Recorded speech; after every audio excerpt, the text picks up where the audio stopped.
ಈಗಾಗಲೇ ಯಾಕಂತಂದ್ರೆ ನಾವು ನಿನ್ನೆ ನಡೆದಂತ ಒಂದು ಪ್ರೆಸ್ ಮೀಟ್ ಅಲ್ಲಿ ನಾ ಹೇಳಿದ್ದೇನೆ. ಯಾಕಂತಂದ್ರೆ ನಮ್ಮ ಒಂದು ಜಾರಕಿಹೊಳಿ ಕುಟುಂಬದಲ್ಲಿರುವಂತಹ ಎಲ್ಲಾ ಜನಪ್ರತಿನಿಧಿಗಳು ಎಲ್ಲರೂ ಕೂಡ ಈ ತಮ್ಮ ಒಂದು ಚಾಲನಾ ಸಮಿತಿಗೆ ಸಂಪೂರ್ಣವಾದಂತಹ ಬೆಂಬಲವನ್ನು ಕೊಡ್ತಾರೆ ಅನ್ನುವಂತ ಮಾತನ್ನ ಅಲ್ಲಿ ಹೇಳಿದ್ದೀನಿ. ಅದೇ ಗಟ್ಟಿ ಮಾತನ್ನು ಇಲ್ಲಿಯೂ ಕೂಡ ಇವತ್ತು ಹೇಳಾಗುತ್ತೆ. ಈಗಾಗಲೇ ಯಾಕಂತಂದ್ರೆ ತಾವೆಲ್ಲ ನೋಡಿರ್ಬೋದು. ಯಾಕಂತಂದ್ರೆ ಬಾಲಚಂದ್ರಪ್ಪ ಅವರಾಯ್ತು, ರಮೇಶ್ ಅಪ್ಪ ಅವರಾಯ್ತು, ಲಖನಪ್ಪ ಅವರಾಯ್ತು, ಸತೀಶ್ ಅಪ್ಪ ಅವರಾಯ್ತು, ಪ್ರಿಯಾಂಕಾ ಆಗಿರ್ಬೋದು, ಎಲ್ಲರೂ ಕೂಡ ಸಿಎಂ ಅವರಿಗೆ ಮನವಿಯನ್ನು ಮಾಡ್ಕೊಂಡಿದ್ದಾರೆ. ನಮ್ ಗೋಕಾಕನ್ನ ಜಿಲ್ಲೆಯ ಕೇಂದ್ರ ಆಗಿ ತಾವು ಘೋಷಣೆ ಮಾಡ್ಬೇಕನ್ನೋಂತ ಮನವಿಯನ್ನು ಅವ್ರು ಮಾಡಿದಾರೆ. ಈಗಾಗಲೇ ಯಾಕಂತಂದ್ರೆ ಬಸಗೌಡ್ರು ಹೇಳಿದ್ರು, ಯಾಕಂದ್ರೆ ಒಂದ್ ಸರ್ಕಾರನ ತೆಗೆದು ಒಂದ್ ಸರ್ಕಾರನ ತಂದಿದೆ. ಅದನ್ನ ಯಾವಾಗ ಮಾಡಿದಾರು? ತಮ್ಮೆಲ್ಲರ ಬೆಂಬಲ ಇದ್ದಾಗ ಮಾಡಿದಾರೆ. ಸೊ ಇದನ್ನು ಕಾರ್ಯ ಮಾಡ್ಬೇಕು. ತಮ್ಮೆಲ್ಲರ ಒಂದು ಗಟ್ಟಿಯಾಗಿರುವಂತ ಬೆಂಬಲ ನಮ್ಮ ಕುಟುಂಬದ ಜೊತೆ, ಅಂದ್ರೆ ನಮ್ಮೆಲ್ಲ ಈ ಒಂದು ಹೋರಾಟ ಸಮಿತಿ ಜೊತೆ ತಾವ್ ಇರ್ಬೇಕು. ಅಂದಾಗ ಒಂದು ಗಟ್ಟಿಯಾದಂತಹ ನಿರ್ಣಯ ನಾವೆಲ್ಲರೂ ಕೂಡಿ ಮಾಡಬಹುದು. ಈಗಾಗಲೇ ಯಾಕಂದ್ರೆ ಎಲ್ಲಾ ಹೆಚ್ಚಿನ ಸಂಖ್ಯೆಯಲ್ಲಿ ತಾವು ಬಂದಿದ್ದೀರಿ. ಪೂಜ್ಯರ ಮಾರ್ಗದರ್ಶನದಲ್ಲಿ ಯಶಸ್ವಿಯಾದಂತಹ ಈ ಒಂದು ಬಂದ್ ಕಾರ್ಯವನ್ನು ನಾವು ಮಾಡಿದ್ದೇವೆ. ಈಗಾಗಲೇ ಯಾಕಂತಂದ್ರೆ ಇಲ್ಲಿ ಅಂದ್ರು ಯಾಕೆ ಜನಪ್ರತಿನಿಧಿಗಳು ಬಂದಿಲ್ಲ ಅಂತ ಹೇಳಿದ್ರು. ಬಹುತೇಕ ತಾವು ಮನವಿ ಪತ್ರನ ಹೊಳಿಸಿ ನೋಡಿದಾಗ ಅದ್ರ ಮೇಲೆ ಬಾಲಚಂದ್ರಪ್ಪ ಅವ್ರ ಸಹಿ ಐತಿ, ಅಜ್ಜಾರ ಸಹಿ ಐತಿ.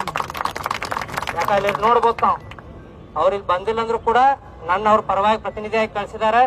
ಮನವಿನಾಗ ಯಾವತ್ತಿಗೂ ಇನ್ನತನ ನಾವು ಜಿಲ್ಲೆಗಾಗಿ ಏನ್ ಮನವಿಗಳನ್ನ ಕೊಟ್ಟಿದ್ದೇವೆ ಎಲ್ಲಾದ್ರಲ್ಲೂ ಬಾಲಚಂದ್ರಪ್ಪ ಅವ್ರ ಸಹಿ ತಾವು ನೋಡ್ಬೋದು. ಅದಕ್ಕೆ ಎಲ್ಲಾರು ತಾವು ಇವತ್ತು ಗಟ್ಟಿಯಾಗಿ ಇಲ್ಲಿ ಕಾರ್ಯಕ್ರಮಕ್ಕೆ ಬಂದಿದ್ದೀರಿ.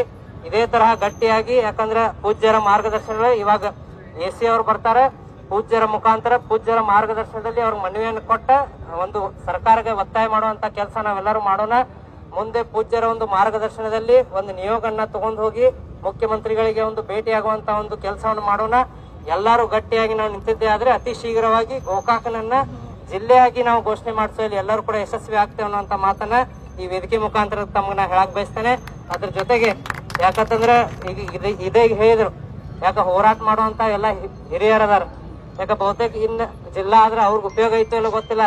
ಆದ್ರೆ ಮುಂದಿನ ನಮ್ಮ ಯುವ ಪೀಳಿಗೆಗೆ ಜಿಲ್ಲಾ ಆಗ್ಲಿ, ಒಂದು ಉದ್ಯೋಗ ಸಿಗಲಿ, ವ್ಯವಹಾರ ಸಿಗಲಿ, ನಮ್ಮ ಎಲ್ಲ ಯುವಕರಾಗ್ಲಿ ಎಲ್ಲರೂ ಕೂಡ ಮುಂದೆ ಎತ್ತರಕ್ಕೆ ಬೆಳೆಯಲಿ ಅನ್ನುವಂತ ನಿಟ್ಟಿನಲ್ಲಿ ಪೂಜ್ಯರಾತು ನಮ್ಮೆಲ್ಲ ಹಿರಿಯರು ಕೂಡ ಈ ಒಂದು ಹೋರಾಟದಲ್ಲಿ ಭಾಗಿಯಾಗಿದ್ದಾರೆ. ಅದಕ್ಕೆ ಬರುವಂತಹ ದಿನಮಾನದಲ್ಲಿ ಎಲ್ಲಾ ಯುವಕರು ತಾವು ಹೆಚ್ಚಿನ ಸಂಖ್ಯೆಯಲ್ಲಿ ಈ ಒಂದು ಹೋರಾಟದಲ್ಲಿ ಭಾಗಿಯಾಗಬೇಕು.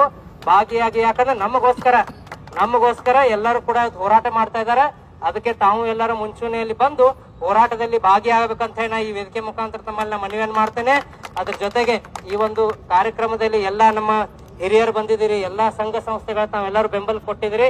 ತಮ್ಮೆಲ್ಲರಿಗೂ ನಾ ಅಭಿನಂದನೆಗಳನ್ನು ಹೇಳಿ ತಮ್ಮೆಲ್ಲರಿಗೂ ಒಳ್ಳೇದಾಗ್ಲಿ ಅಂತ ಮಾತನ್ನ ಎರಡು ಮಾತುಗಳಿಗೆ ಅವರ ಒಂದು ಬೆಂಬಲವನ್ನು ಸೂಚಿಸಿದಾರ. ಅದಕ್ಕೆ ಯಾಕ ಬರೀ ಒಂದ ತಾಸು ಬಂದ್ ಮಾಡ್ರಲ್ಲ, ಪೂರ್ಣ ದಿನ ಬಂದಿಟ್ಟು ಹೆಚ್ಚಿನ ಸಂಖ್ಯೆಯಲ್ಲಿ ಈ ಒಂದು ನಮ್ಮ ಚಳವಳಿಗೆ ಎಲ್ಲಾ ಸಾರ್ವಜನಿಕರು ಕೂಡ ಬೆಂಬಲವನ್ನು ಕೊಡಬೇಕಂತ